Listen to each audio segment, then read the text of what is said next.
And now we're going to go into a tough story, a big tough story for people who have a record number of insolvencies. Yeah, insolvencies, bankruptcies were actually way down during the pandemic, Cynthia. The CERB, all the government payments, helped Canadians sort of keep their head above water, as it were, with their debt load. Now that's over, and now insolvencies are spiking. Almost 12,000 Canadians filing bankruptcy papers in March, the highest single monthly figure since late 2019. It's not just inflation that has everything costing more and has many people, I think, putting everyday expenses on their credit card, but it's also the fact that we've seen all these interest rate hikes, and if you got a variable rate mortgage, my goodness, your monthly costs have gone through the roof. Skyrocketed. And if you were already kind of tight debt-wise, as many Canadians are, then that might be pushing you kind of over the edge. It's not a good thing. No, and the warnings were out there for a very long time, but you know, we had low interest rates for an extremely long time, so I don't think anybody was really truly prepared for that. Debt was cheap and you loaded it up, and now it's coming Now there's home a price to roost. pay, definitely. Yeah. Okay, so the next story we're going to discuss, and this is really interesting, the new Canadian passport. It has a new look. It was unveiled yesterday, but not everyone is giving it a stamp of approval. No.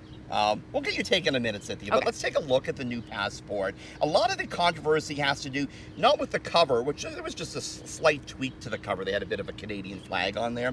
It's the visa pages inside. They changed some of the images on it. They got rid of the Vimy Ridge image that was in the existing one. Yes. They got rid of the Terry Fox image. Definitely, and he's a national hero. He is. So you have, of course, federal Conservative leader Pierre Poilievre speaking out against this. You also, though, had organizations like the Royal Canadian Legion taking issue with the Vimy Ridge Memorial being removed. Others, though, poking fun at the outrage, like people pointed out that Terry Fox's image on the current passport is on page 31. You'd have to get a lot of stamps to get to that. In fact, I like to travel like you do. I didn't even know Terry Fox, quite frankly, was in there, even though I do look at my stamps in my passport. Right. What do you think, Cynthia? Well, I understand that they have to change the images for security reasons. You can't leave the same image up for too long, or it will be, easier for the bad guys to sort of fake it and scam with it. But then why can't you change the image of Terry Fox himself and just use a different photo of him? Good point. And there was a lot of pages to do all sorts of Canadian images. Don't mess with Terry Fox, and I don't think mess with Vimy Ridge either. It's a key pivotal moment in history, even though it was a